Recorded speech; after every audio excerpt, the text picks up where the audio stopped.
Welcome to the 32nd Annual Kenneth Owler Smith Symposium, presented by the USC Center for Public Relations. Our annual discussion of the PR profession was founded in 1990 to honor Dr. Kenneth Owler Smith. Dr. Smith joined USC Annenberg in 1970 and was one of the first public relations instructors in the country. He created USC's international curricula in journalism broadcasting, public relations, and advertising, started the master's degree program in public relations in 1976, and founded the nation's first degreed sports information program. Dr. Smith was a national president of PRSA and helped start the Public Relations Student Society of America. He was loved by his students, who established this event that Trojan alums simply call KOS, as an evening for leaders in the field to share their insights on the PR profession, and for graduating Trojans to meet and network with Southern California PR professionals. Tonight's program is about the future of corporate activism. Please welcome the director of the School of Journalism, Gordon Stables.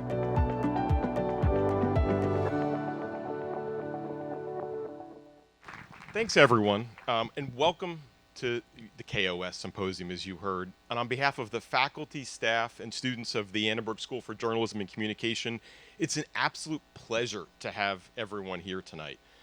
As you've seen, this event has always had a special place in the Annenberg community, and I feel at this moment, being in person has even that much more of a special feel.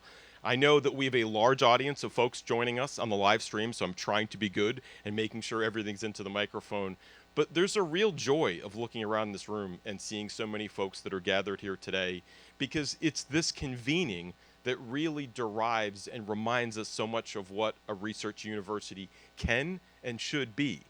In theory, our role as a research university is to bring together remarkable outside expertise and bring them into dialogue and engagement with our faculty, staff, and students, and to do so in a way that's not about a matter of purely private interest or purely private research. The public good is relevant. The public good needs to be visible, and these questions need to be done in a thoughtful, responsible, and ethical way to guide the nature of how communities will organize and do their work in the future. And so it's obvious and logical, but also incredibly important that tonight's topic is this notion of the future of corporate activism. And I want to take a moment to thank Fred and Ron and everyone who's been involved in the center's work over the last few years, because their research and their gatherings, even when those gatherings were those wonderful fun times of trying to make sure the Zoom login was the right Zoom login and make sure no one had been kicked out of the different waiting rooms, those fun moments, throughout all of these last few years, they've kept the center's focus on these kinds of important questions. And so the opportunity to be back in person tonight is an important extension of that conversation. I'm thrilled that we have this remarkable panel that you're going to hear from tonight and really guide this conversation. But I have to say, as the director of the School of Journalism, which oversees public relations and journalism, it's a real pleasure to welcome all of you here tonight for this fantastic conversation. So thank you and enjoy.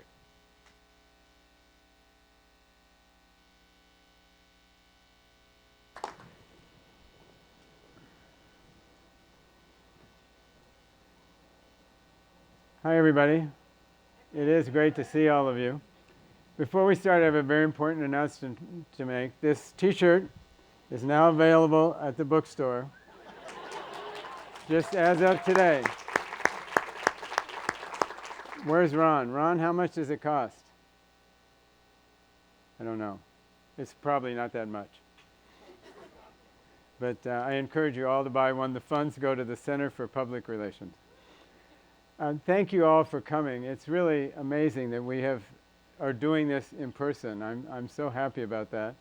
And it's really great to see all of you. And we've done this, I haven't done it for 32 years, but this event has happened for 32 years. And I think this is going to be one of the best ever, given the fact that we have such a great group of people and such a great topic. And they're all experts on that topic of corporate activism. But before we start, I want to just preview a little bit of the research that we did. I hope all of you got a copy of this little booklet.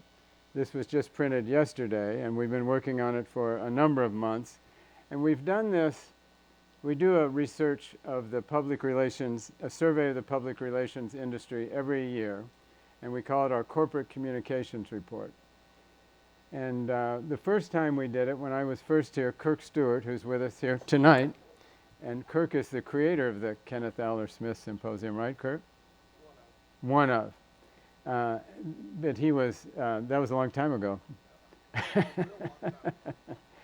And Kirk said, let's make this survey, place a flag in the ground about public relations and describe to people what it is we really do.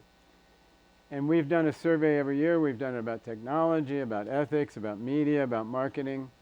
And they were all interesting and I think useful, but none of them, I think, really defined what public relations is all about until this year.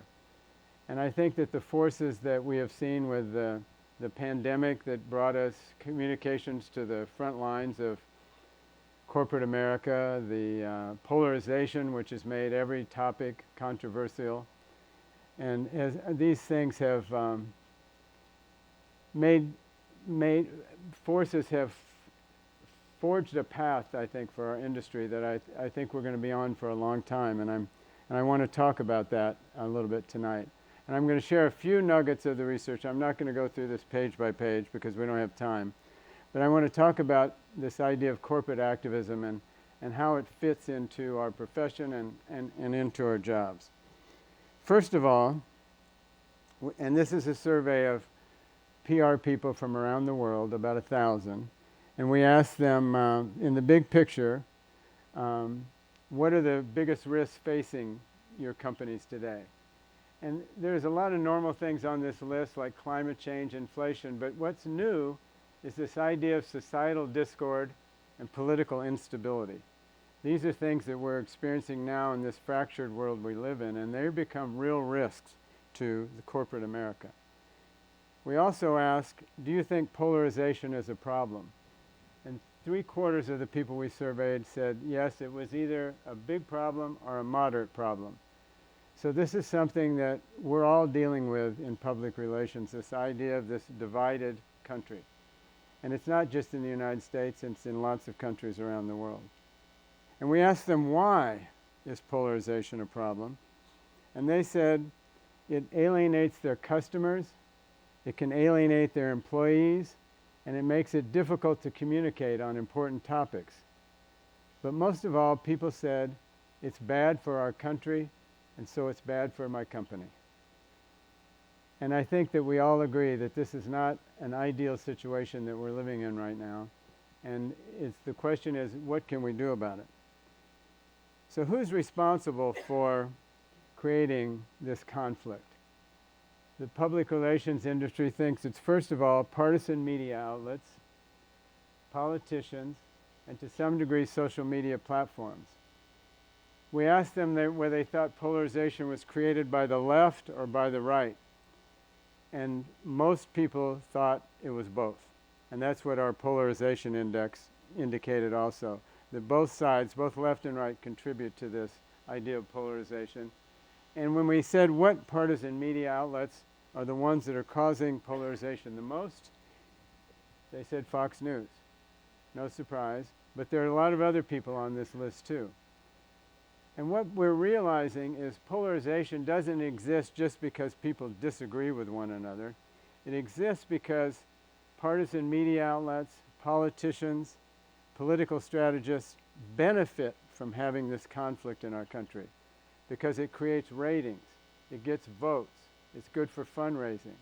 So they're using these social media networks as echo chambers to reinforce these ideas with people that already believe what they believe in order to remain in power and to have good ratings and to make money.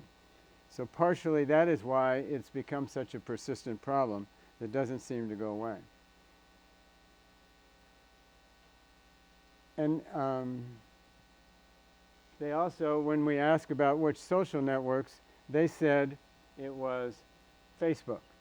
So we've got Fox News and Facebook, and then followed by Twitter. So we've got Fox News on the print on the broadcast side, and on the social side, Facebook and Twitter.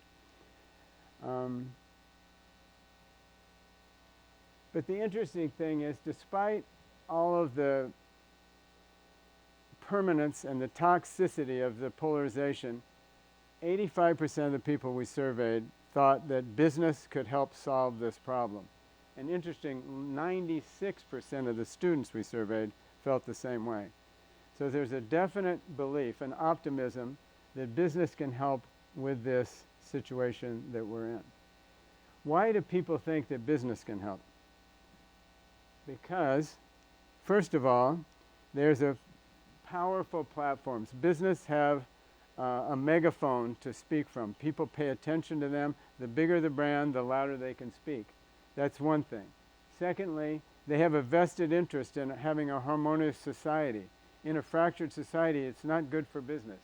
And finally, they're responsible for millions of employees that may need a vaccine or may need to immigrate from other countries. So they have an important role to play for their employees. And also, they have the resources. Business has the resources to actually help solve some of these big problems. So there's lots of reasons that people believe business can help. And they also think that more and more businesses are going to be speaking out about issues in the future.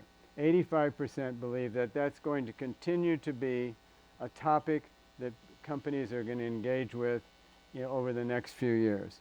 And I think we're seeing that already.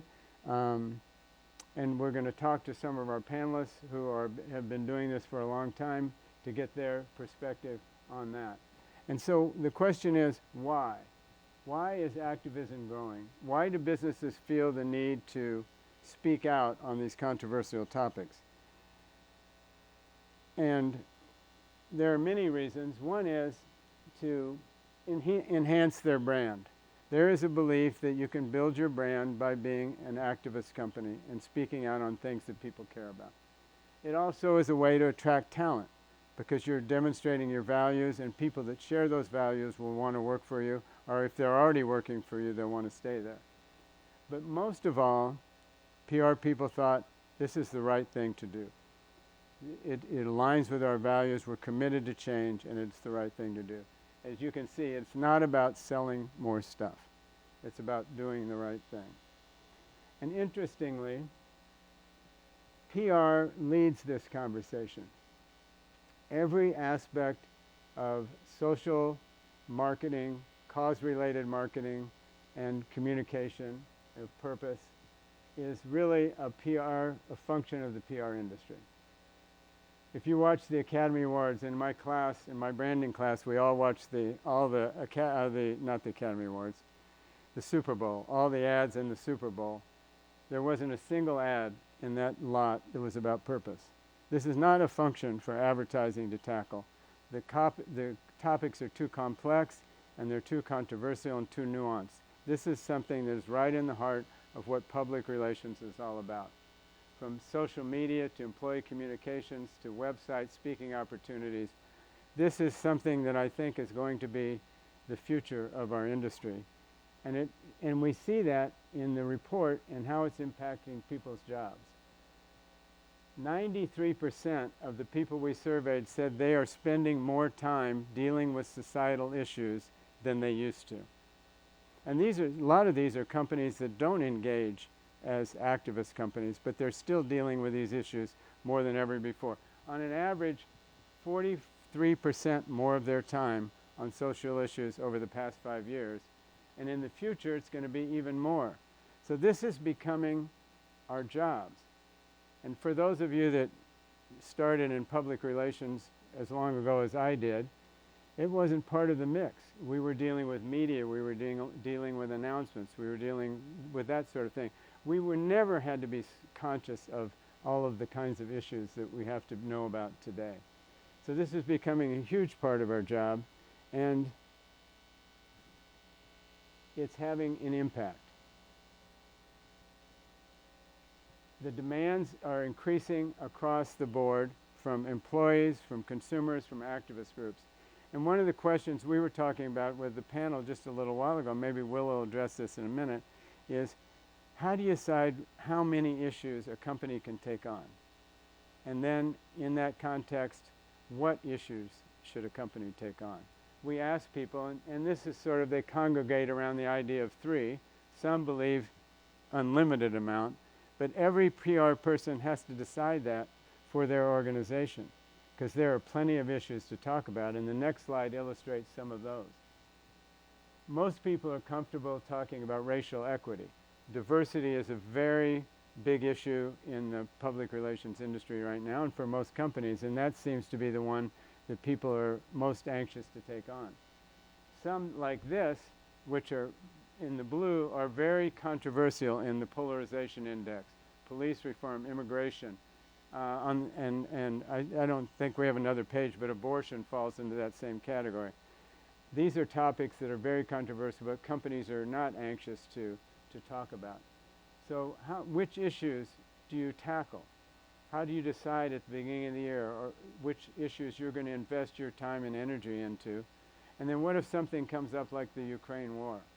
What is your position going to be? And these are big decisions that PR people are making every single day.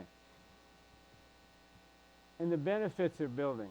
We asked people whether that are involved in activist issues and whether this has been good for their company or bad.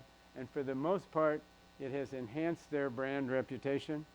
It's building employee morale. It's attracting new employees. So in addition to doing what people think is right, they're also doing what people think are good for their brand. So this gives you a little bit of a framework for the discussion that we're going to have tonight on corporate activism. And there's a lot more information in the study that you can read. But I'm really excited to have this panel with us tonight. And people came from far away and from different circumstances to be here, and we really appreciate it.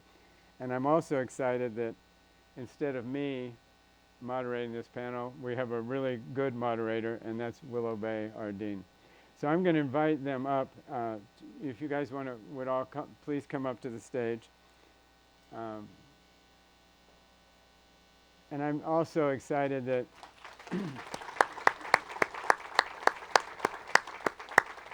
that for those of you who don't know, Willow has just been signed up for another term as our dean, and nobody could be more excited about than I am. So congratulations, Willow. Next to Willow is Elyse Cohen, who is the Vice President of Social Impact and Inclusion at Rare Beauty. And if you're not familiar with Rare Beauty, it is the company that is founded by Selena Gomez, cosmetic beauty company. Elise works side by side with Selena to ensure that Rare Beauty is living out its purpose to support the mental health of its community, its employees, and its partners. She oversees the development and implementation of Rare Beauty's social impact initiative, partnerships, and the Rare Impact Fund. Elise has spent her entire career building social impact initiatives and partnerships for companies, nonprofits, and government, with a specific focus on mental and physical well-being and inclusion. She actually served as the deputy director of First Lady Michelle Obama's Let's Move initiative. And she moved to California just to work for Rare Beauty, right, Elise? Prior to joining Michelle's Obama senior staff, Elise spent more than a decade developing social marketing and health communication campaigns. Thank you, Elise, for being here tonight.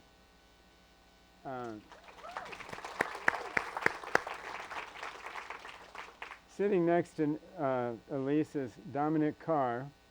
And Dominic, it's no coincidence that you're working for Lyft and your name is Carr, so that's easy for us to remember. He's the Vice President of Communications, and he just joined recently in July of 2021. Prior to that, and at Lyft, he's head of domestic, tech, corporate, policy, crisis, executive comm, thought leaderships, and team members comms, and he's based in Seattle. He previously worked at Microsoft for 10 years, where he led global affairs team, overseeing global communications across a high range of high-profile issues at the intersection of technology, corporate reputation, and public policy, including sustainability, human rights, accessibility, affordable access, corporate social responsibility, and philanthropy. And he's originally from the UK, right? And I'm also really happy to have Sean Greenwood. Oh, sorry. Thank you, Sean. Don't confuse us. We look a lot alike. Well, you have a beard and he doesn't. This is Sean's first post-pandemic business trip. We didn't think he was going to come, but he got permission because his title is the Grand Poobah of PR and Communications. And he's been at Ben & Jerry's almost 35 years, so he knows a little bit about this topic tonight. And he provides communication strategy for the company's global climate, Save Our Swirl initiative, and the Democracy in Your Hands campaign, highlighting systemic racism, implicit bias, and voter suppression, featuring a flavor called Empowerment. And the same campaign led to the company's support for the Black Lives Matter movement, and he led media communications for the company's We Must Dismantle White Supremacy statement in response to George Floyd's murder. And we read that statement in my class, and it is probably the most powerful one that came out during that time, and it was really well done. He's a graduate of Gonzaga, and his favorite flavor is Cherry Garcia. Is that still right? Also a dad. Yeah. Thank you, Sean, for being here. And in our survey, we asked people which brands they thought were doing the best at communicating their corporate purpose. And the two that ranked at the top were Ben & Jerry's and Patagonia. So we're really happy to have both of them represented. And Corley Kenna is from Patagonia. She's the Director of Global Communications and Public Relations. She began her career in politics with Congressman John Lewis, Senator Zell Miller, and Senator Tom Carper. She has since worked in several campaigns for the New Hampshire Democratic Party and Democratic Senatorial Campaign Committee. In 2007 and 2008, she was Deputy Research Director for Hillary Clinton for President. So we got Michelle Obama and Hillary Clinton. That's not bad.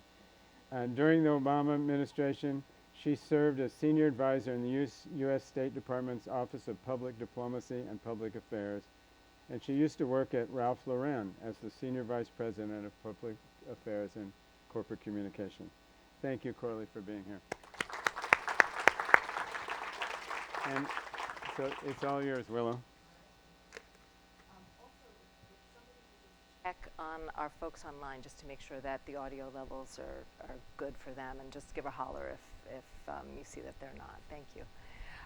So, Fred, thank you for that presentation and for the tremendous research report. And certainly it's clear that we're living through this sea change moment. Fred cited the 93% of communicators are spending more time navigating this list of increasingly complex and I would say often fraught topics. 73% say that their engagement with social issues will increase this year. 73% of communicators say their own companies and clients will increase their public engagement around social issues this year. You all manage comms. You all are on the front lines. When I hear these numbers, it makes my heart pound a little. Are your stress levels going through the roof? I know. Sorry, that wasn't on my list of questions. I don't think we're getting much sleep. I mean, that's for sure. But in all seriousness, from where I sit as external to this, it does seem like a wildly dramatic shift. You all in the trenches, does it seem that dramatic, or is it more of an evolution for you? And I look at you two to start because you've been, you're at companies with a deep and long history of engaging on issues. So first, thanks, and it's really great to be here. This is my first in-person event in a very long time, and it's really nice to be in person, but welcome also to those of you online.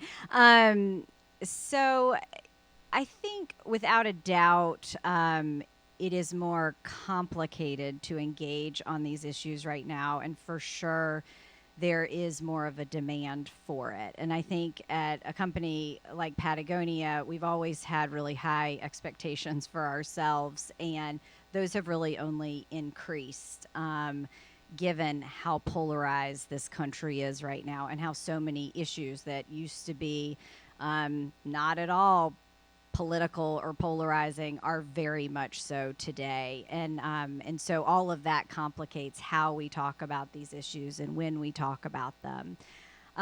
Because we have been focused on some of these issues, and especially environmental issues at Patagonia, really since our company was founded, I think it's helped us in this moment, but I don't know that it's necessarily made it easier. And it's helped you because you're just so grounded in those issues that you speak to them with an authenticity and a history? For sure. It's, I think the nearly 50 years of speaking out on environmental issues has taught us about when and where to use our voice, and which environmental issues we should speak out on, and how to say no to issues that don't make as much sense for us to speak out on. I think the journey that we've been on in talking about these issues has allowed us to get bolder and sharper. And so we say stuff that, you know, other companies would be like, oh my God, how did you get to that decision? Why are you saying that? And for us, it's like, oh, well, actually it was not that big of a deal. Like that made sense. That met the moment. And so the journey, I think, lessons learned, best practices, all of that, but everything is different. And I mean, the media environment now is obviously very different than it was 50 years ago. And so there's just different factors, but the history helps, and the discipline helps. And, you know, it starts with at the top, right? And it helps that we have that support from our leaders to speak out on these issues. I mean, Sean, given your history, how would you describe the moment that we're living in right now? I think one of the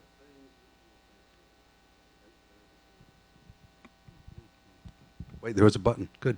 It's amazing I figured that out. Like a technological, right? I think one of the things that may be helpful for organizations who've been involved with doing social justice work or work with controversy before is this feels normal, right?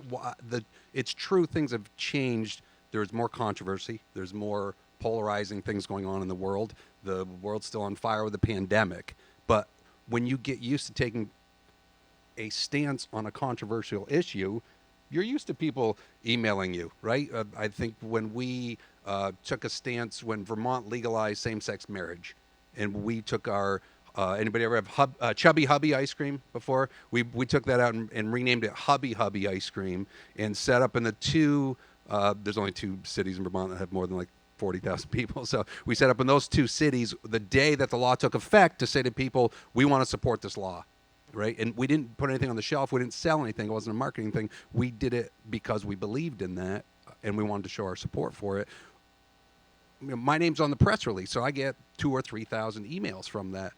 It's no different than when we say we support Black Lives Matter. It's no different than what's going on today, right? That controversy, we've been hearing it for decades, right? So I think there may be a muscle that you build with that allows you to say, well, yes, there is some energy around this. And I think the other thing that's a good sign is usually that energy means there's change happening, right? We get so set in our ways. And when you look at some of these big issues, when you start talking about racism and talk about the way that system is institutionalized in our country, and you start to hear it's ruffling feathers, there's a buzz, it's a good thing that there is all of a sudden this awakening, and that people are starting to say, yeah, there should be a controversy around it. There should be a bigger conversation now after.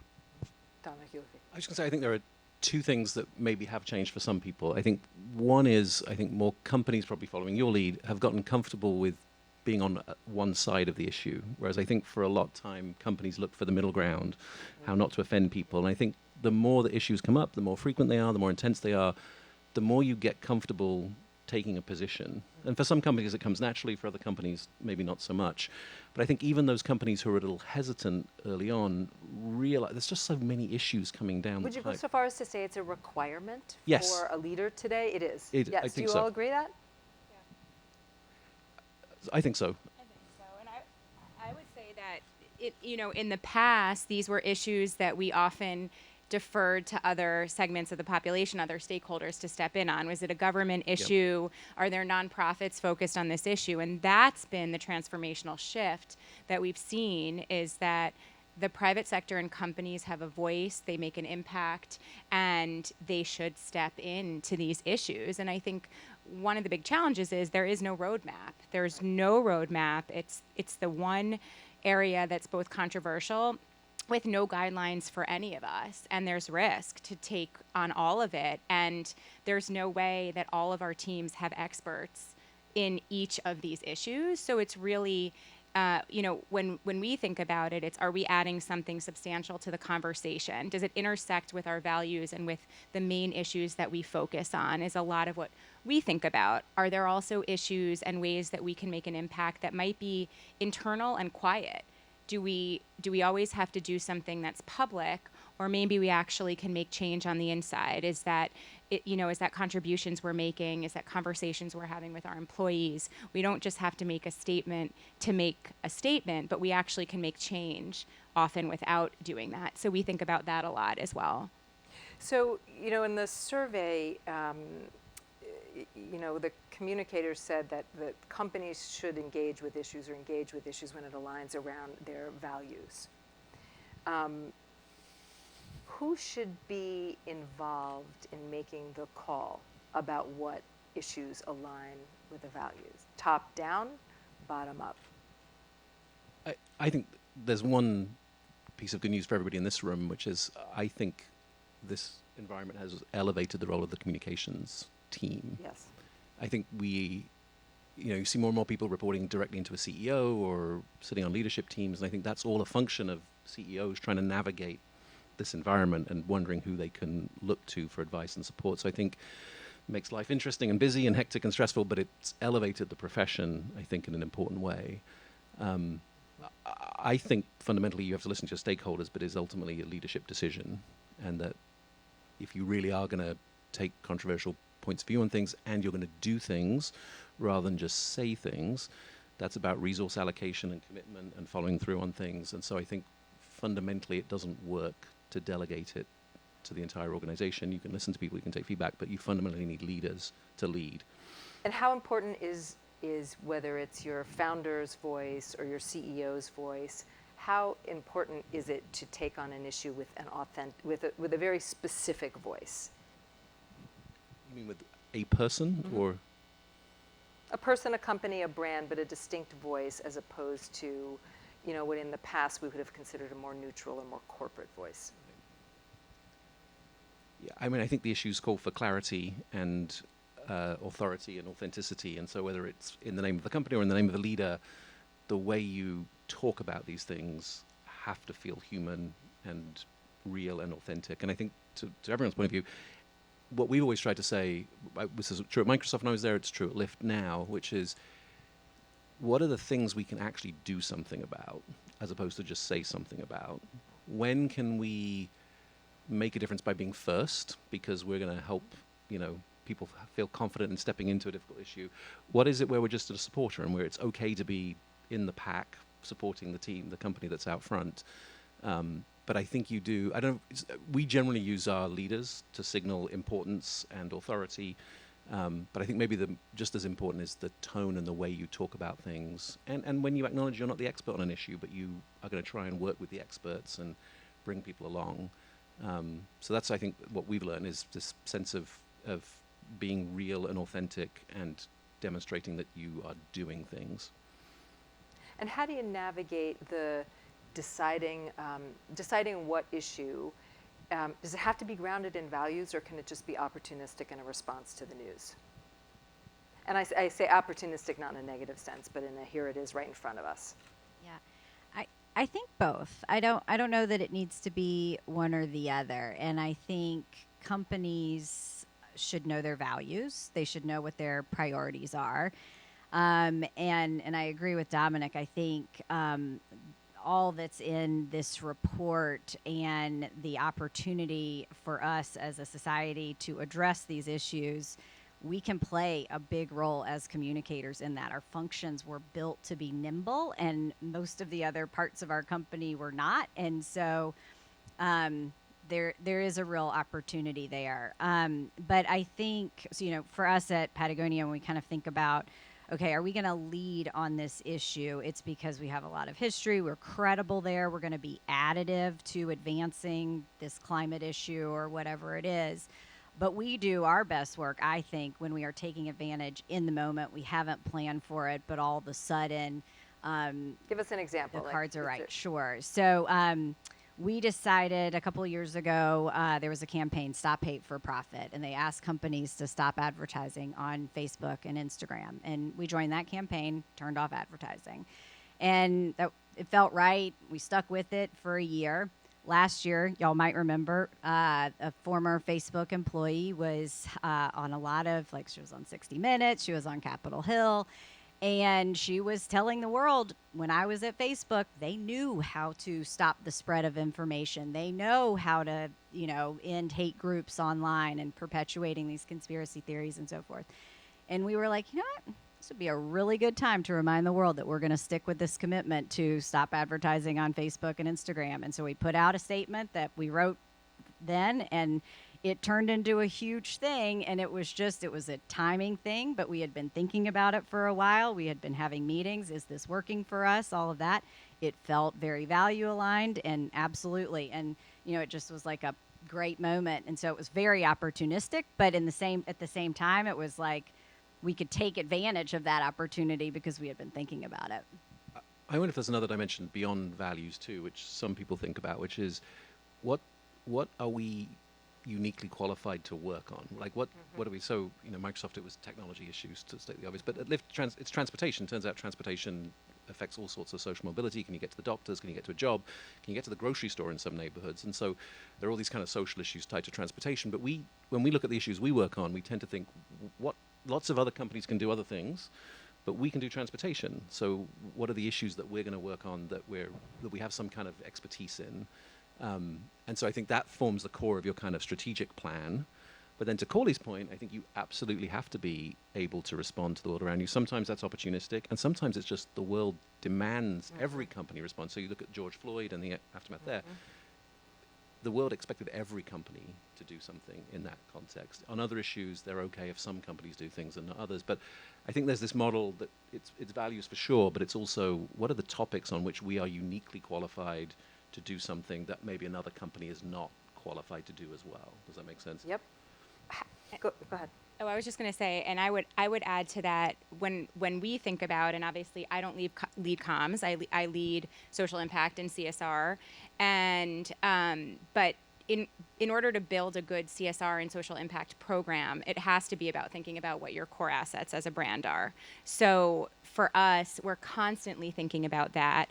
Our big issue that we knew we took on that's at the core of our brand is mental health. Well, mental health intersects with a lot of the issues that are facing our country, racial inequity. I mean, everything that's going on for us has a pain point intersection with mental health, so we can add to the conversation.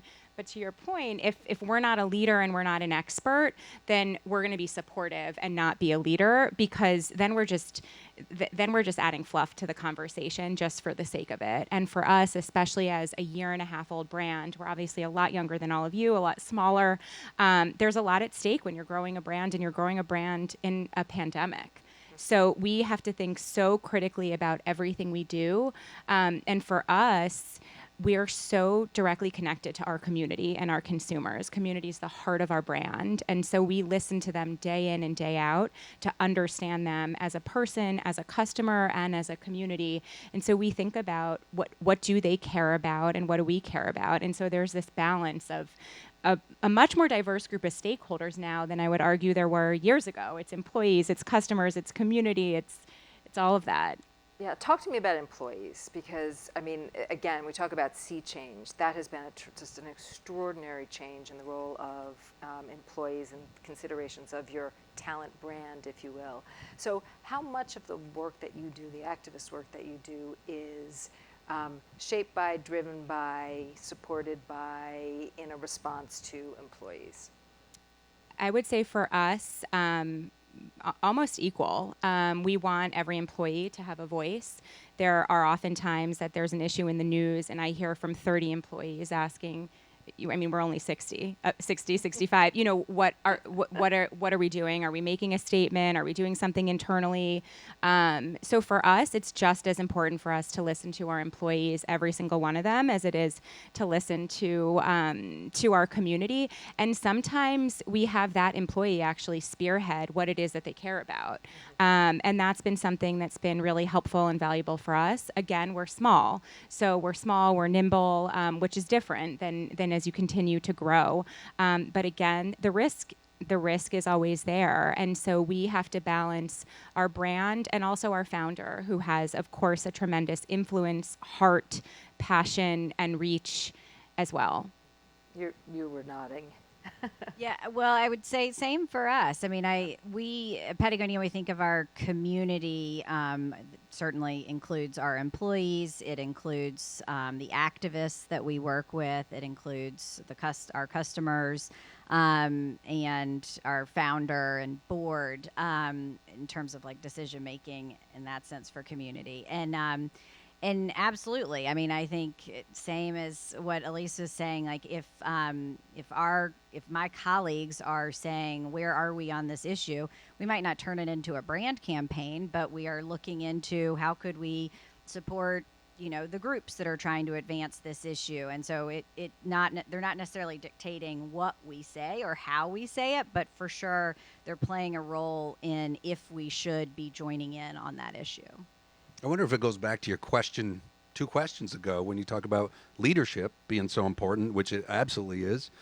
But I think there's also communications professionals, content advisors now, right? I think Elise can tell you other businesses 10 years ago to be like, we don't have a person in your job, right? And today you're part of the decision making because they want to have that. What's the value? What's the integrity? And so the CEO is like, I want you in here when we make this decision, right? And so I think it is different, and I think that employee body kind of plays into that same role.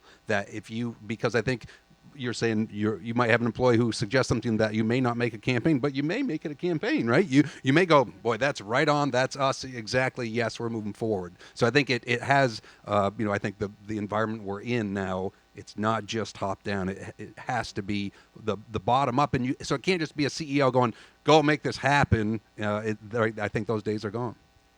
I think if you ask me to pick one audience, it would be employees, like in terms of shaping the agenda. And I think there's 2 reasons. One is just the company lives or dies by attracting great talent, and talent feel motivated and connected to the company and all that kind of stuff. So they care a lot. I think employees are also really good about holding companies to accountability over the long run. They remember the commitments you've made. So are students. So are students. I can imagine.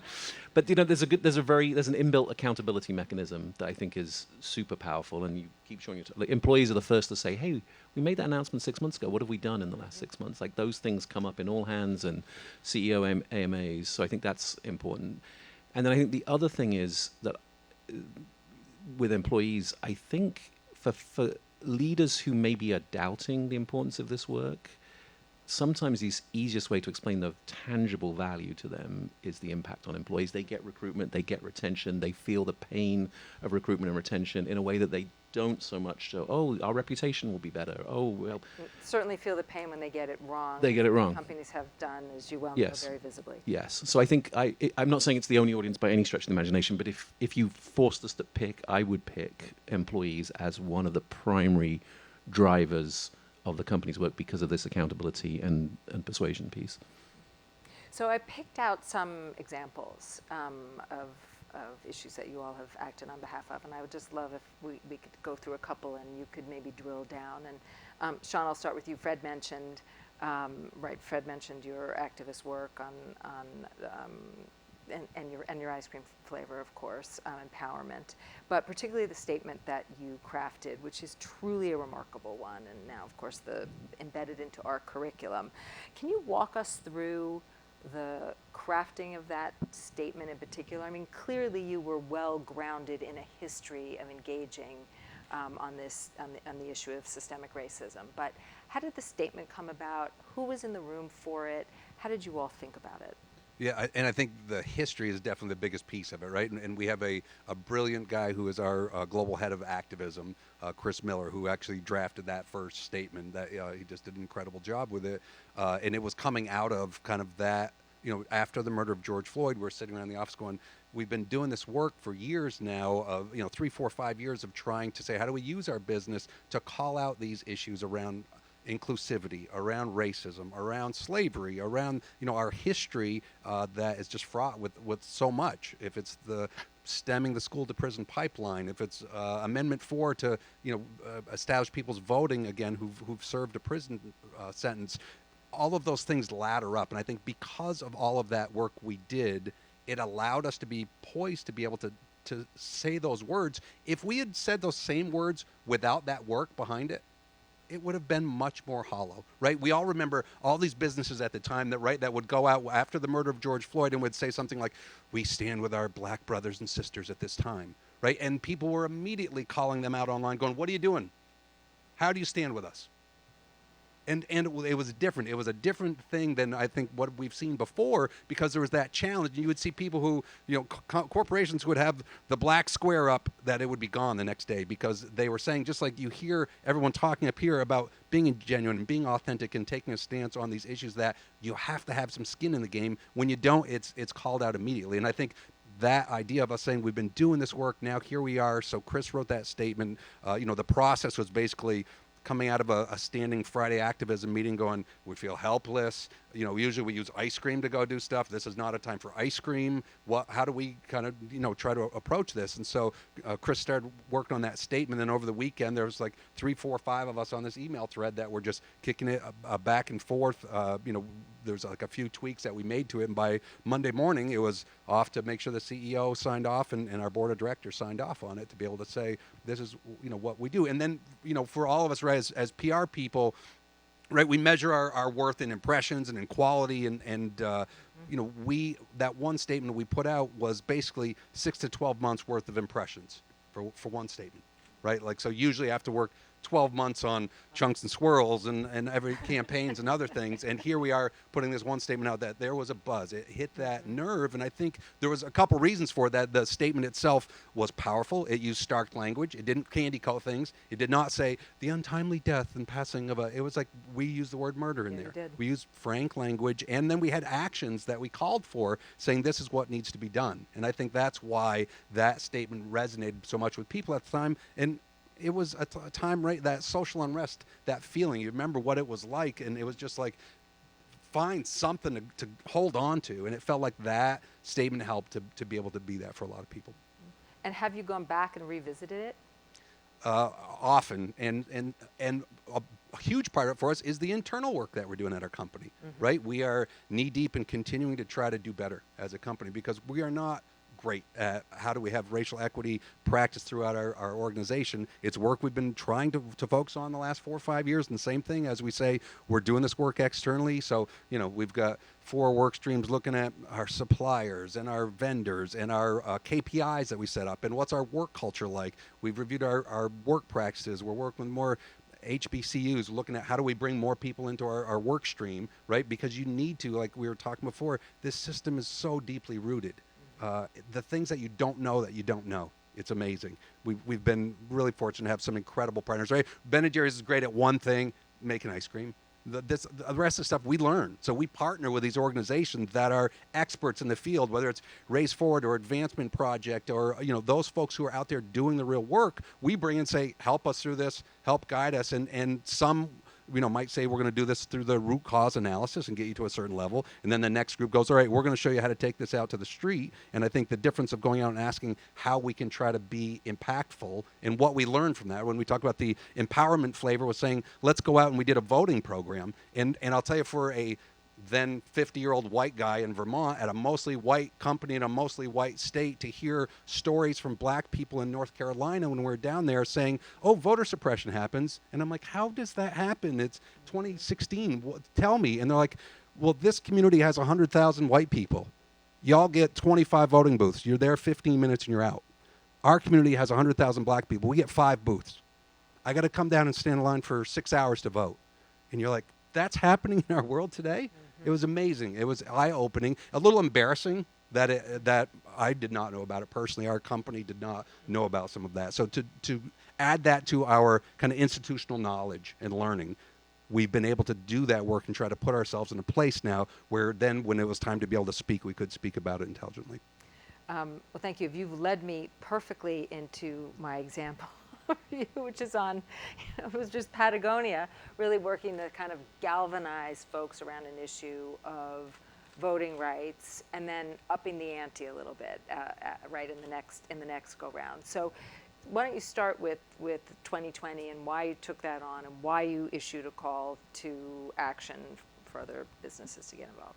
Sure. So we've actually been engaged in elections for decades, and it really was all about encouraging our community to vote with the planet in mind.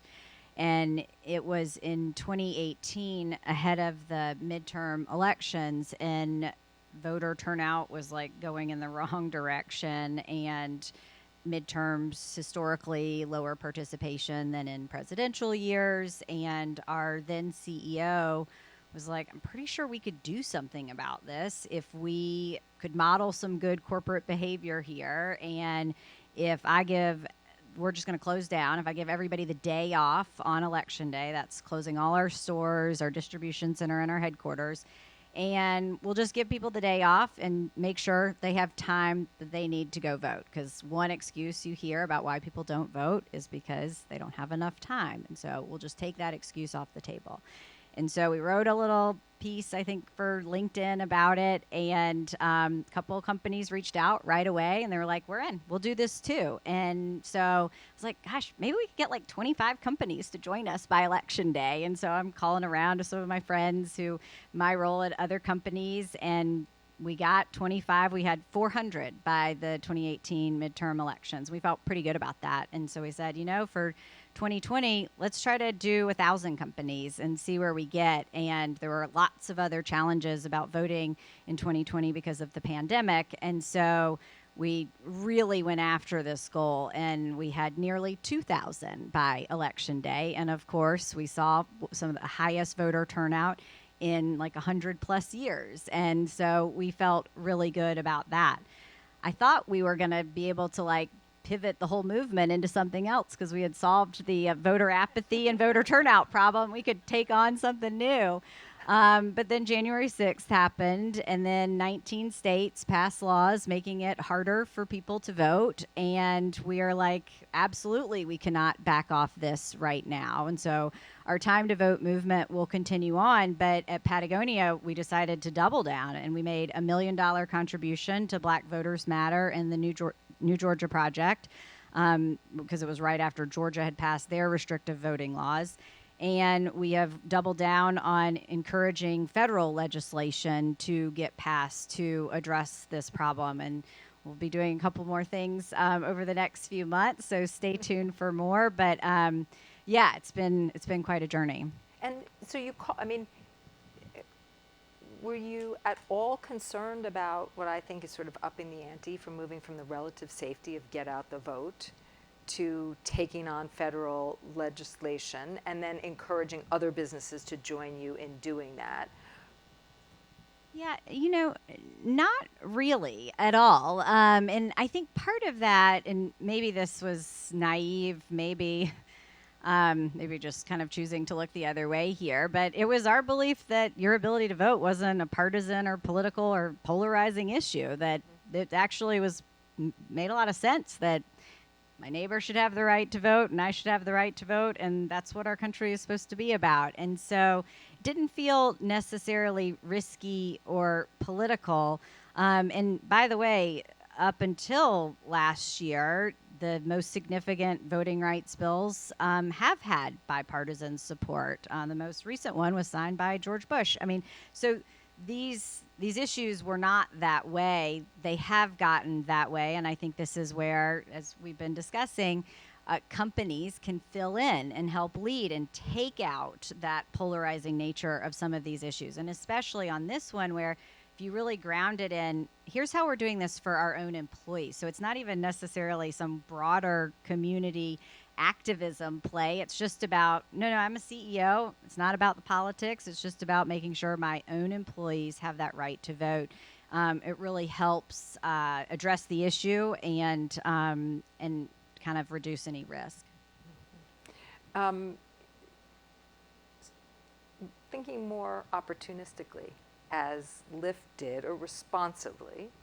You mentioned this earlier about being first on an issue, and I think you were first or pretty darn close to being first when you weighed in on the 2021 Texas abortion legislation.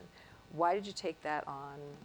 And why did you take it on in the way that you did? Yeah, it's interesting. I mean, we had done things on abortion and healthcare access for a while, but not at the same altitude or amplification. We'd done what companies do. We'd signed letters and joined amicus briefs and brought it up with legislators, and we'd done those things, but we hadn't. So it wasn't a completely new issue for us, and we did have a point of view on it already. But it was an interesting question about moving quickly. I think it was right before Labor Day, was Thursday night at sort of 11:15 p.m., and our CEO sent an email to 5 of us, me, the other co-founder, the general counsel, and our head of public policy, and he said, I'm watching this bill in Texas, and I know you've been talking to legislators in Texas about it, but it's terrible. Like, we should do something about this. And so I replied, and the policy guy replied, and we said, we'll work on it overnight, we'll come back to you with some ideas. Just give me a little color on that. You were like, yeah, great? Or like, oh, dear Lord. Like, I'm an early to bed guy, so the fact that I saw this email, and it was late at night, I was like, oh man, this is gonna be a long night. So I talked to the public policy person who is more of a night owl. And so we did a little bit of work on the Friday, and then Saturday of the Labor Day weekend, I remember we were away, we were with the kids, I was on a beach trying to build sandcastles, and we did this call, and like good professionals, the communications people and the government, the public policy people had sort of done a paper, and we'd said like, here's ideas of things we could do, and here are some pros and cons of doing those things. And it's pretty scary to sort of weigh in such a visible way. And we hopped on the phone, it was the 5 of us, the 2 co-founders, our general counsel, me, and our head of public policy, and we talked it through, and John and Logan, the 2 co-founders, Kristen, our general counsel, they're great listeners. They always listen to the advice. But at the end of it, Logan spoke first, and he said, great analysis, it doesn't matter. And we're like, wait, what? We stayed up all night, we did this work? He's like, it's a terrible law. Nobody else is speaking out about it. We have a platform because we're a public company, and people will listen when we speak. We should speak because if we speak, others might speak too. And then he said something else. He said, but our principle here is never just to say things, we should also do things, so what can we do? And so in our case, it was we're going to create the Driver Defense Fund, because I don't know if you remember, one of the things they started to talk about the few days before was the private citizens can sue other private citizens, and it was like, your Uber or Lyft driver could be prosecuted for taking you to a doctor's appointment. Like, even aside from abortion, how is that a good idea in terms of, how we run public policy? So that's when we came up with the Driver Defense Fund, which was, frightened the legal people, because they were like, that could be a very large bill if we're going to fund all this defense. And then we made this $1 million donation, which is big for us. Yeah. We're not a particularly big company. And so we made this $1 million donation to Planned Parenthood, because we also wanted to say it's not just about how it affects our drivers. It's this broad principle of women having access to the healthcare that they choose. And so actually, in some ways, I don't know if it's a great case study for anyone else, because it was mostly just the kind of conviction of the co-founders who said, I don't care about the outcomes, this is the right thing to do. And I think they were very motivated by the fact that there was silence, mostly silence, from the rest of corporate America, and they felt like this was an opportunity to make a difference. And it was funny, because we scrambled, we wrote the statement, one co-founder walked over to the other co-founder's house, and they kind of looked it over, and they're like, yes, change this, change that. And we got it out, and we were hoping that we would start a trend, and we didn't. I mean, I think Uber was the next in line, and they sort of 45 minutes later, their CEO tweeted, I agree with Logan, we're going to do something too. But it didn't really, the dam didn't burst, I think, in the way that we hoped it might. And my only insight is I spent most of the rest of the weekend fielding calls from heads of communications at other companies, many big tech companies, because that's just the people I know. And they're like, what did you use? How did you get to that decision? What were the criteria? What were the principles you used? Like, what was the algorithm? And I was like, I can't really help you. It's called the conviction of the leadership that this was a bad thing to do and we should do something. And I understand many companies have more stakeholders to worry about and more complexity than we do. But we didn't see many other people weigh in, and I think that's probably the thing we were most disappointed about. So in the weeks that followed, Lyft's stock price went up about 5%. Coincidence?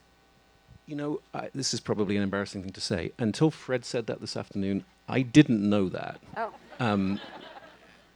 And I think one of the things that was very clear in the days and weeks afterwards was, I think somebody said, hey, we should run some numbers and see what happened to business in Texas. And we all said, no, because if we start talking about it that way internally, people are going to think that's why we did it. And we didn't. We didn't consider the business implications. And so we sort of went out of our way, don't tell me the numbers. I don't want to know. Don't tell me the numbers. We try not to think about it. What we were mostly interested in was, did any other companies jump in? Right. And the answer is mostly no. Were our drivers, the people who drive on the Lyft platform, were they happy? And the answer was yes. They felt supported and protected and appreciated. And then what was the feedback from team members, employees? And that was overwhelmingly positive. So we may or may not have had some less happy people in the Texas legislature, but you know, it really wasn't about the business impact. It was, I think, a thing of conviction. And then we tried to keep the momentum going in terms of using our time and money of the government affairs team in other states to keep advocating. There's not been, I think, a bill quite like the Texas bill that's come from anywhere else. But it was mostly opportunistic, and it was mostly, I think, about the conviction of leadership that this was just the right thing to do. But it was a little bit building on work we had done previously. And leadership on two dimensions. One is, as you described, the conviction of your founder, but also trying to take a leadership position and getting out and encouraging other businesses to follow.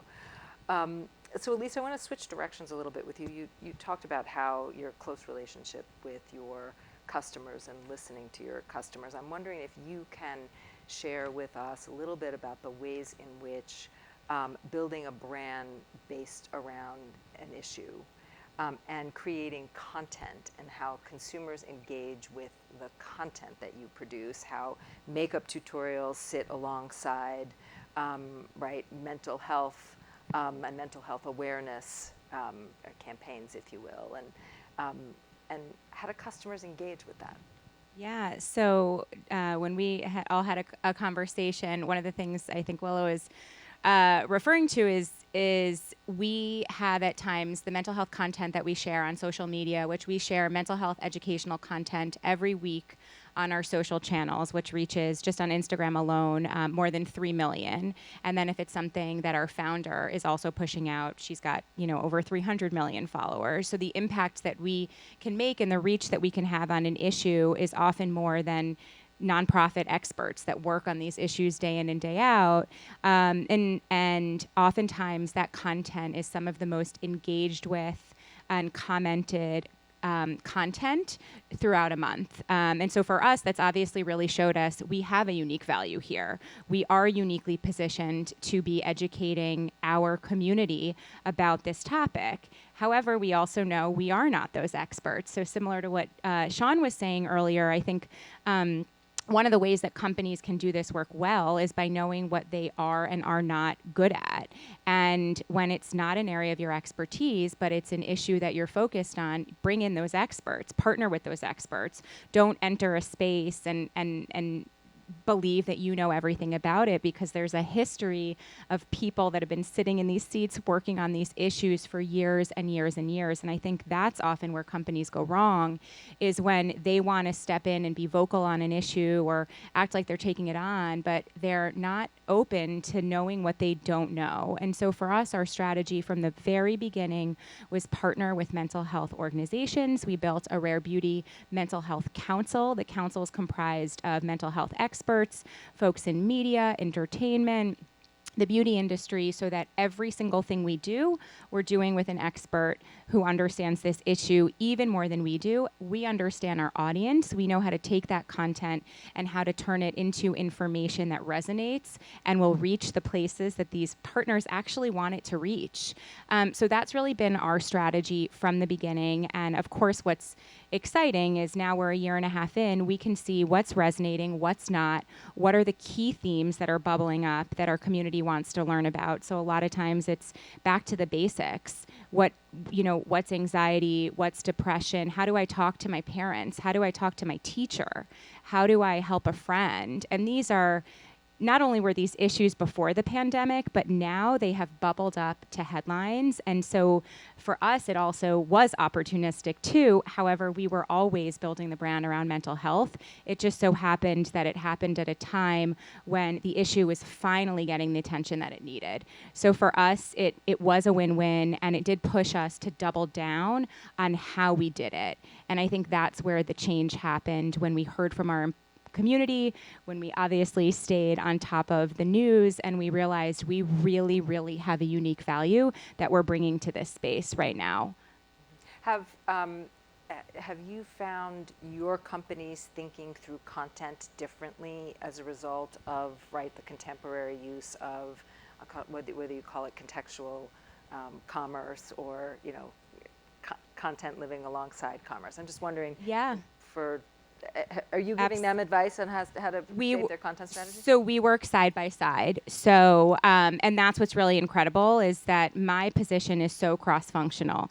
I meet with social every day. I meet with the PR and the influencer team every day. There's not one, I meet with PD. There is not one part of our company that doesn't touch social impact. So it's everything that we do. And so you'll even see when we do tutorials or we're highlighting different individuals, a lot of times we're asking them a question around either what makes you rare, what are you struggling with, how does something make you feel? And so it is embedded in the way we do business and the way we promote our products. So curious about, for Sean or Corley, is that a practice that's becoming more common? I don't know. I'm guessing more common. I mean, I will say at Patagonia, our mission statement, quite simply, is we're in business to save our home planet. And every person at the company is hired against that mission statement, and every team is dedicated to it, and every decision is matched up against it. And it has really changed because this is our second mission statement. It evolved into that a couple years ago. And so the HR team, they're recruiting for people against that. The accounting team is looking at our financial partners and, what banks are green banks, and our product team, how can we make products better? Obviously marketing and communications. So what is our role in that? And it really grounds everything in this work in a very meaningful way. And people ask what is your ESG or your CSR team like? I'm like, everyone in the company is committed to this. And it does change. It makes it so when we speak out on these issues, it's not a marketing campaign, it's our business. I should point out that it wasn't when we were talking earlier that I heard about it. It was listening to the Center for PR's podcast. And Fred, you're awesome, but is Zazu in here? Is Zazu still here? Zazu Lippert is the producer. Zazu's live tweeting. Sorry, of course she is. Now she has to tweet. She just live tweeted, "I am awesome." Just the live tweet herself. This is brilliant. Anyway, so bravo Zazu. I'm going to do maybe one final question, and then take an audience question. But it's actually one that comes from, is Professor Framrose here? There you are. Okay, and her class from her comm management class, and this is to all of you. We're talking about the future of corporate activism. So what will it look like in 5 years, and how do you think it will evolve? And maybe I'll just let each one of you take that. You want to start? Go. Sure. So I would say we've already in the last decade seen a lot of this, and I think we're moving to a future where it's not a siloed issue. It's absolutely across the board, cross-functional. Sean referenced my position. I could say in the last 2 years, these titles in the C-suite, vice presidents, have more than tripled. They are everywhere. So I think, and for us as a brand, I was one of the early hires. So I think that speaks to the future of corporate activism, social impact, corporate social responsibility, all the different buzzwords. It's been through the evolution, but the future is, if you're not on that train, your brand is being left behind.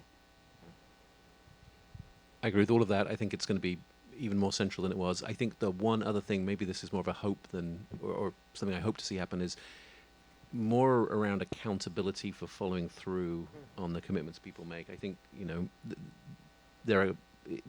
everyone's on a different stage of the journey. Some people are at least speaking out, but I think holding companies accountable for doing things rather than just saying things, I think is going to become, the more central it becomes, there's going to be regulation around it, like you've seen with the recent SEC laws on climate risk. And so I think one of the big things is going to become central, but it's also going to be much more about people following through on the things they've said and being held accountable for the commitments they've made, and for people asking them what progress they're making against the things they've set out to do. And so maybe accountability is going to become more important than maybe it has to date, where it's been somewhat who's talking, and now it's going to be about who's doing, which I think is going to be great. I think there's more organizations that are going to follow the roadmap too, right? Like when you hear Elise go, they're a year and a half old. Some of us old timers over here are like, Jesus, we've been fighting for the environment for 30 years. So like 18 months and you guys have got mental health. Like I know there's there was a moment certainly this year, right, where mental health was front and center, which is fabulous. And the idea for other businesses to see that and to understand that and to see the what happens, right? I think Dominic's words, doing the right thing, not doing it to look at what it does to affect your sales. And I think when businesses see that the idea of, it's not about, did I alienate someone because I took a stance on something, I think they're going to be flipping that on its head and saying, I lost customers because I didn't get involved. Yeah, I was going to say almost word for word what Dominic said, because we think about this at Patagonia all the time. It's great to see so many companies say that climate change is real and humans are causing it, but very few are actually committed to it and committed to it in a real way. And I think we have to force that accountability. And that starts, we think about this at Patagonia, we can't hold other companies accountable until we hold ourselves accountable. And so I hope that this all leads to richer programs that are creating more change, not just more statements, because that's the end goal. I think there's going to be one interesting characteristic as we do more of this, is that it's going to be okay for people to admit that they're behind on a plan, or this idea didn't work, or they need more help. My old team at Microsoft worked on the sustainability stuff, and whatever it was, 2020, we announced we'd be carbon negative, and we would, create this $1 billion climate fund and all this kind of stuff. And it was interesting, they put out a report a few weeks ago. I'm no longer there, I wasn't involved. But they sort of said, hey, here's where we've made progress, and here's 2 really important ways where we went backwards. And I imagine people were sweating when they sort of put that out, and how's it going to be received, and this looks like failure, and all that kind of stuff. And it was for a good reason, right? It turns out the business was booming, and that was driving up carbon. But I think the fact that they stood up and said, here's the progress we've made, and here's a really important area where we are going backwards, I feel good for them that they felt confident in doing that. And we all need to be comfortable engaging in the conversation in a more nuanced way that doesn't vilify people for acknowledging that they've fallen behind in a particular place. Because, I mean, we're not going to make progress if every company feels like they have to constantly say, everything's great, we're doing all the things we ever wanted to do, life is rosy. So I think as consumers, we're going to have to be much more forgiving and be participants in the process, and reward and recognize the companies who are genuinely trying and being transparent about their progress. Want to take some audience questions? Great. Should we do, Fred, are there any online?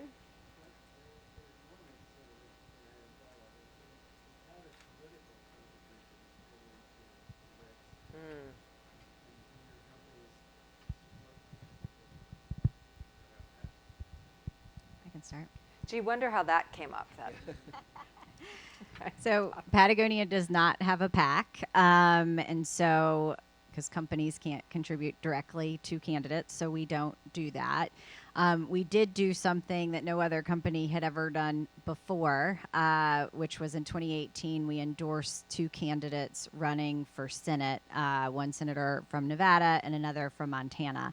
And we did that not because of trying to advance a political agenda. It was because we felt we had significant enough community in those two states, and there was a real clear choice between candidates that were going to work harder and smarter on climate and candidates that were not. And that calculus proved right. We had enough of a community to make a difference, and we helped elect 2 new senators. We did it in a very complicated way with a lot of lawyers, but it was that in that way we have supported candidates. You guys are amazing. I was going to say, we're not partisan, believe it or not. We take a stance on issues, right? So we go out and we might say something like, if the environment's pretty important to you, here's a voting record of your senators in the past 12 months, right? So we might call out those issues. But we don't get involved with, we'll be political in that we might go to President Trump and say, we don't want you to do the Dakota Access Pipeline because we don't need more infrastructure and fossil fuels, et cetera, but we made the same, declaration 4 years earlier when Barack Obama was there. So to us, it's about the issue. We can take a stance on it, and then we don't get involved that way in the partisan piece, even though being in Vermont, we love Bernie. I will say we're also not partisan, and our founder came up with a clever line in 2020, which was just vote the assholes out, and that worked pretty well. I think it's actually a really interesting issue, because I think if you're focused on one issue, it becomes pretty clear. If you're focused on 6 or 7 issues and you've got legislators who are on both sides of the issue, what's it? And so I think generally the path people try to navigate is, are there things that are just a red line, and if people are on the wrong side of the issue, that rules them out from getting a contribution. And in other places, you have to say this person's good on immigration, but they're not good on climate change. Not climate change is the wrong, I think that's a red line, but on some other issue. Mm-hmm. And so I think it's one of those things that's, in real life, it's more nuanced than it might sound. I think mostly what I've seen people do is there's a red line on some issues where we simply won't support people who have that point of view. On others, it's more of a kind of, well, they're good on this issue, which is important, they're less good on that issue, and it becomes more complex. But I think the bigger issue, and maybe this is where I think if we could find a better way of funding politics in this country, it might solve some of these problems. And not leave it to the comms teams to have to explain away the contribution. That would be a good step in the right direction. Audience, yeah. You want to, Bucky, you want to start with Elizabeth, and then we'll go, is that, Cherry, you had your hand up? Hi, thank you so much for a fascinating discussion today. One question I have is on balancing social issues with how you show up internally. So thinking about diversity and inclusion, for example, and racial equity, showing up and taking a stand on Black Lives Matter while also having a lack of diversity internally. When you take a stand on social issues like diversity, inclusion, or others, doesn't that also leave the company itself exposed for the business practices that they might not be delivering on, even if they're touting those values externally?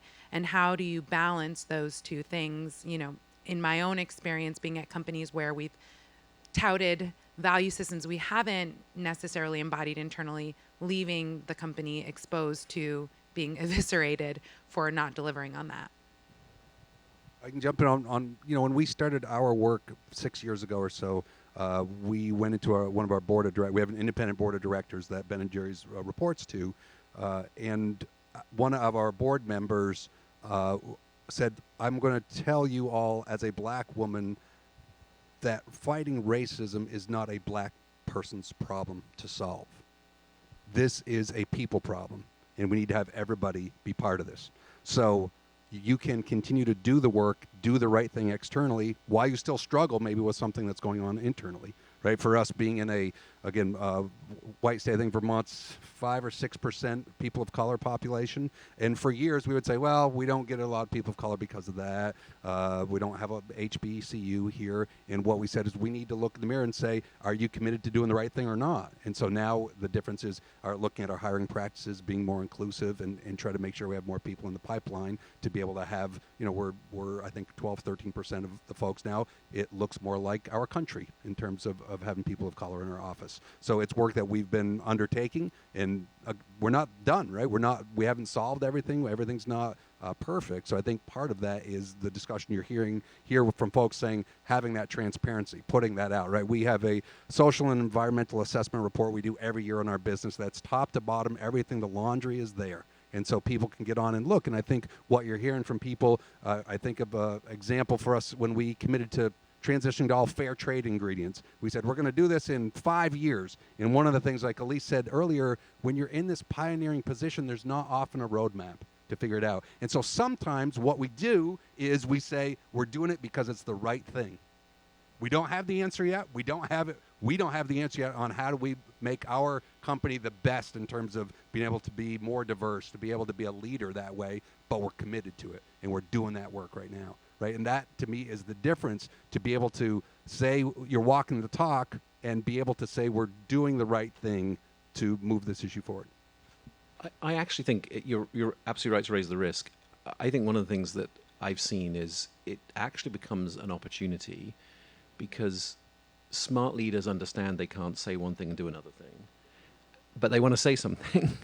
So then you explain to them they're going to have to do something too, and the do something often is internal, right? They're like, if we're going to take the stand, we're going to have to clean up our own house. We have to get things in order. So I think it's one of those things where different things come together, but there's actually an opportunity to drive broader change because companies who want to say things realize they need to clean up their own act as well, whether it's on diversity and inclusion, whether it's on sustainability. It's all those issues. They're like, oh, I see. I'm going to say this thing because I want to, but now I need to take care of my own practice. So I actually think wanting to speak out public on issues can become a force multiplier for internal change as well, so that they avoid the situation you're describing, which is a disconnect between what they're doing internally and what they're saying externally. I'd also throw in one of the things that one of the, like I said, we work with all these advisors who help us out on these issues. And so one who's been working on racial justice issues for 30 years, we were like, we don't want to get it wrong. And she's like, I've been doing racial justice work for 30 years. I make mistakes all the time. You're not going to get it all right. Right? So you have to allow your organization to have that skin and to be able to also say, we don't know what we don't know. We're learning on this. Admit when you make mistakes and learn from it and do better. I'm going to go to Cherry, and then I'll come to you. Hold it. You can hold the mic. We'll let you. We trust you. Thank you.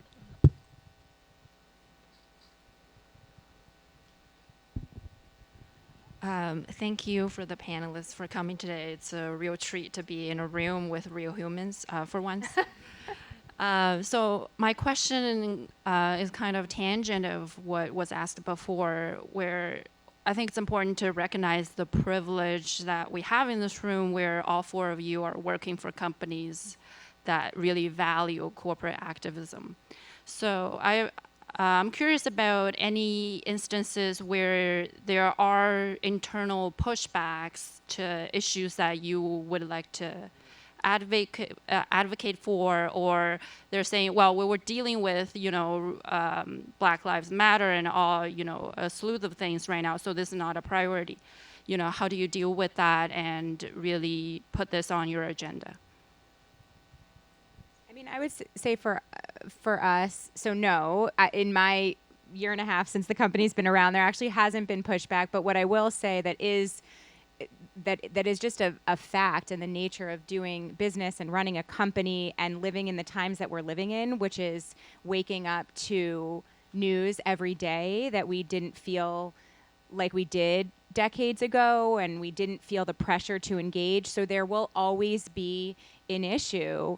And I think I can say that with confidence. There will always be an issue that we are unable to engage on at the level in which we hoped or we all want. And that is hard. It's hard to feel like someone may not be heard, or it may feel like we care about an issue less than another, but it's just the nature of the times that we're living in, running a business, knowing what we're good at, weighing the risks and weighing where we really feel we can make an impact. And I think it comes down to, for us, a lot more about that than actual pushback, because for us, we are so values driven. We really, try to listen to every employee, because right now we can. We're small, but as we grow, that won't always be possible. We have a founder that's incredibly well known and admired, and we have to be thoughtful and strategic about her too. So for us, and I think for everyone, there's a lot to think about. It's not about internal pushback. It's more about the nature of this work and the times that we're living in. Are there issues that you won't take on? And if you're not, TikTok. Did you say TikTok? I'm just joking. Oh. But yeah, TikTok. Yeah, for us, they're definitely, I mean, we're not going to take on issues that we don't know anything about. I mean, and, to the question earlier, if our own house is not in order on that issue, we're not going to take it on. We're going to tackle getting our own house in order first. And so, for a long time, I will say we were very disciplined. We said our kind of special sauce is just staying focused on strictly environmental issues. But we all know that these issues intersect and overlap in ways. And so you can't care about the planet without caring about people. And so figuring that out has been complicated, but the right challenge to tackle. But absolutely, there are issues that don't make sense for us to even support on because they're just not relevant to us. And so, Kirk, you have the mic still? I do. Okay. I didn't give it up this time. First of all, let me thank all of you for coming. This has been a really terrific panel, and we thank you all for making the trip here and being with real live human beings face to face for the first time. My question is for Sean. Unlike the other companies there, you have a very large corporate parent. And I'm sure that many of the stances that you take and what you say and how you do it makes them very nervous. I'm a little curious about sort of the interplay between your parent and the stances you take, and what role do they play, if any, and do some of the stances that you take even put pressure on them to take a similar stance? Yeah, great question. Thank you. I think if you put it in the perspective, like how many of you here have a partner? And you think all of a sudden we have a partner now, right? Like, can you imagine going home and just being like, I'm just going to go out and do my own thing, and your partner's in there going, what the is going on here? So there becomes another layer of complexity, right? There becomes another layer of responsibility. And the other thing is we have a parent company that believes a lot in progressive nature. For Unilever, for anybody who doesn't know, Unilever is our parent. If anyone wants a parent to try, I recommend them. They are a $62 billion company. It is like a battleship.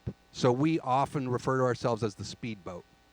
We get to go out away from the battleship. Sometimes we go faster. Sometimes we can get behind them.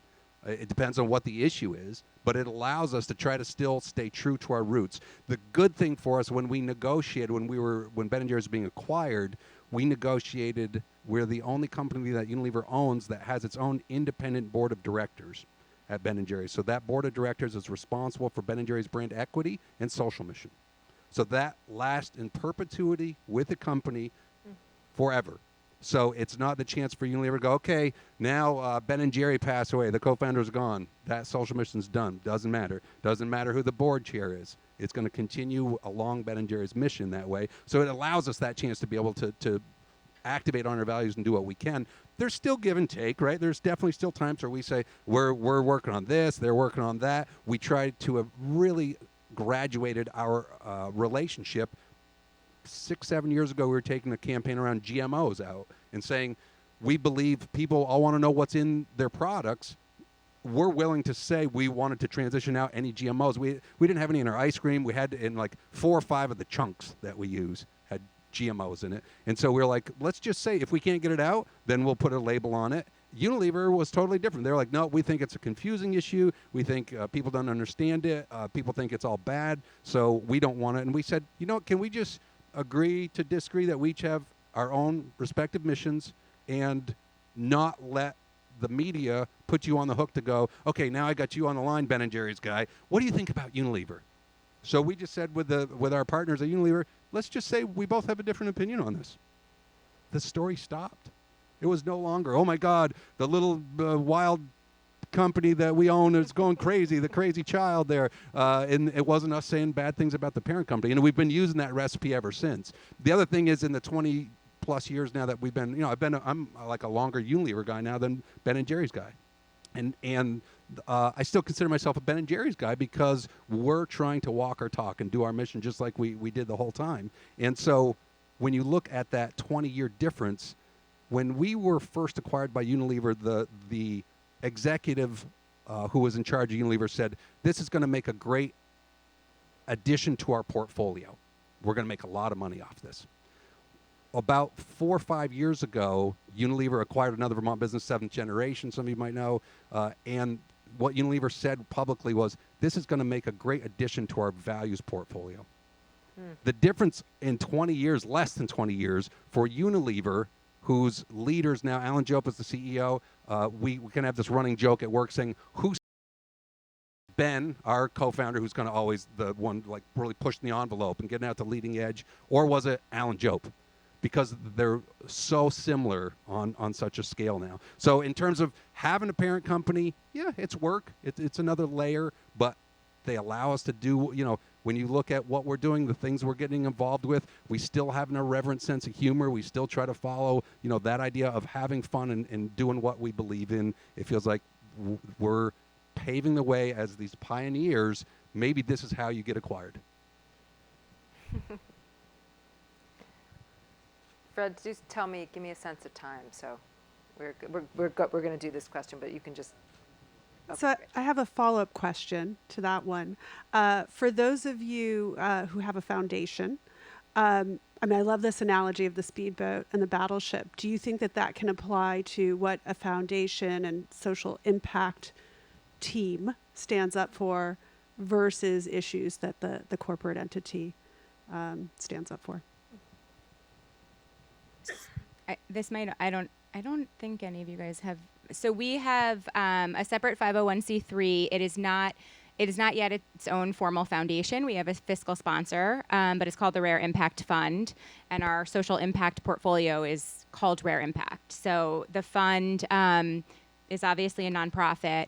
It does not have a separate voice in that way, though. So it's tied to the brand, and I would almost argue that any of the companies that I have worked with that have foundations, they're a nonprofit affiliate of the brand. So their association with the brand makes it such that their voice is the same. The average consumer isn't going to separate the two. So when you're thinking about a controversial issue and thinking, should we have the foundation speak out on it or should we have the brand speak out on it, there really isn't a difference at that point in my experience. And for us especially, that's the way we function. Our voice all comes from the brand. Folks know that the Rare Impact Fund is part of it. It's the nonprofit. It's the philanthropic arm. We both donate to that fund and fundraise and are also a grant-making foundation. Neither of the companies I've worked at have foundations. I think I probably shouldn't speak for my former employer anymore, but we did look at foundations, and I think the theory was we actually don't want it to be a separate entity at Microsoft. We wanted it to be part of the core business. We wanted the business to be able, it was the business that mattered. It was the business that had the scale. It was the business that can have the impact. And so not knocking anyone else's decision to how they organize, but to your point, we wanted to speak as Microsoft. We wanted to work as Microsoft, and so we didn't feel like a foundation was the right answer. And I actually am not sure that it helps with any of this stuff. If you're trying to create an arm's length entity that can be more daring, if it likes, it doesn't really solve the problem around what employees want, what other stakeholders want.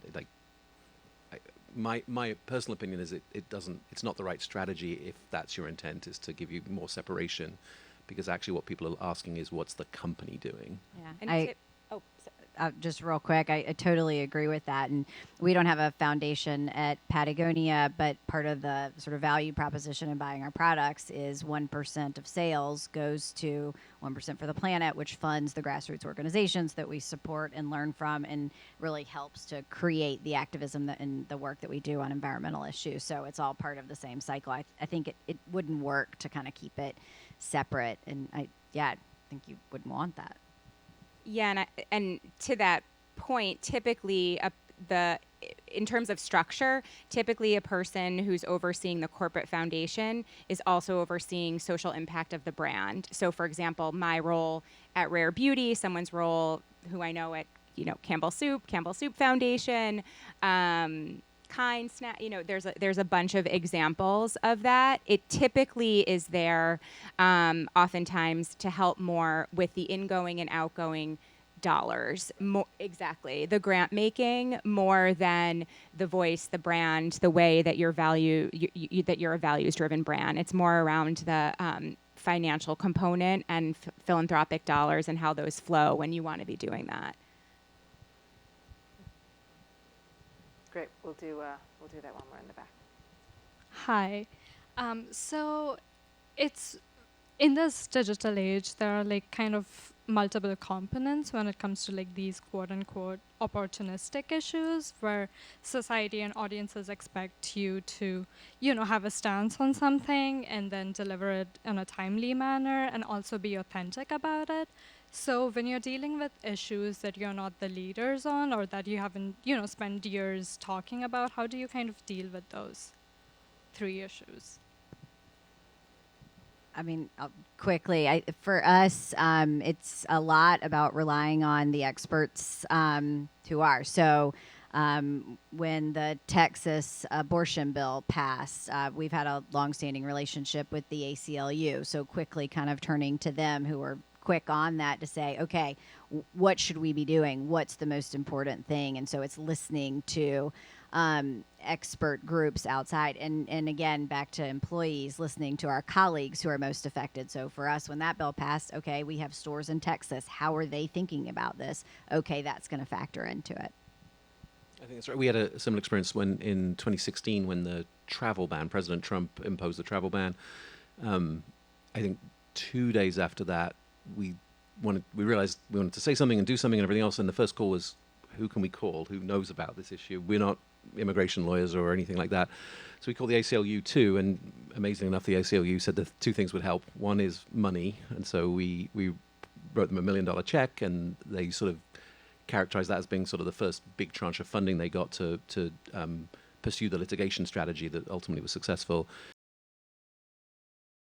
Up, like we need people in corporate America to speak up. Can you speak up? And so, sort of to answer your question, to Corley's point, the first thing we did was call somebody who knew more than us and say, how can we help? And their answer was relatively simple: give us a check and speak up. And so we gave them a check and we spoke up, and sort of I feel like that was the contribution. So when those opportunities comes up and it's not an area we're experts on, I think the first thing is to call an expert. And either, in many cases, to your point, you have these relationships because you've been working with them on it. We have a voting access program. We give away free rides to get people to the polling stations, and we've worked with people like the ACLU on that too. So we had relationships and people knew who to call. And so I think that's where this network comes in. There are relationships you formed working on one topic that then prove to be helpful in working on a different topic. Yeah. It's also helped. I mean, I think all of us, like, we're in touch now with other companies that, like Lyft spoke out on that. Maybe they know what to do now too. And so that's been really helpful. And it's really interesting that it is often the chief communications officer that you can call and get the sort of, how are y'all thinking about it, and have that really candid conversation. That's been great for me over the past few years. And one of the things that I've been struck by is Fred and the incredible group that you've assembled, or the CPR group, how watching you all, just for example, during the pandemic, come together and share best practices and bring challenges to the group. I think that collaborative factor is really tremendous right now and is proving tremendously useful, and will be so as this continues to evolve. I actually think it's a really important point. It's because in this space, I don't think people feel competitive. There are areas where I wouldn't talk to some companies about our business strategy and what we're doing, how to get more product news coverage or whatever. But in this space, people really do want to dig in and help. Mm-hmm. Because if somebody's as convicted about these issues as you are, by definition, you want to help anybody who wants to help. Yeah. And so this kind of internal network of, hey, what are you doing? How did you do that? Has proven to be super valuable. And people are incredibly generous because they see it as an extension of their mission, I think. You admire in this space? What companies do you guys admire in this space? I think your students were right on with Patagonia and Ben and Jerry's, and I'm learning a lot about rare beauty, which I'm not necessarily a natural target market for. So forgive my lack of knowledge. Although I hear you have good skincare cream, which I might need. So this is an interesting question for me because I previously worked in a role where I worked with a bunch of companies building their social impact. So I think seeing companies that are building them in, Sweet Green is a great example. Lyft is really known for leading in CSR. I think a lot of the companies, Warby Parker, that you're seeing going public, a lot of them became known for what they were doing on social issues when you think about kind of looking back at the past couple of years. And so that's what I think, those are the brands that I think of when I think of companies that are doing this well. Sean or Corley, do you have any? Just pointing at each Her business. They're number one. Every time at work, we go, who's doing it right? What are those guys doing over there? Yeah. Who do you know over there? Yeah. Let's get on the horn. And we do the same for Ben and Jerry's. Seriously, I mean, all of the companies here. Beyond that, benefit corporations. I think that's like if you are looking for what companies truly have in their business model a commitment to caring about people and planet, look at the B Corp movement, look at those companies because it's built into how we have to run our company, and so you can know it's not just a marketing scheme. Great. Thank you all. Are you good, Fred? Yeah, that was great. Bravo. Thank you all so much. Thank you.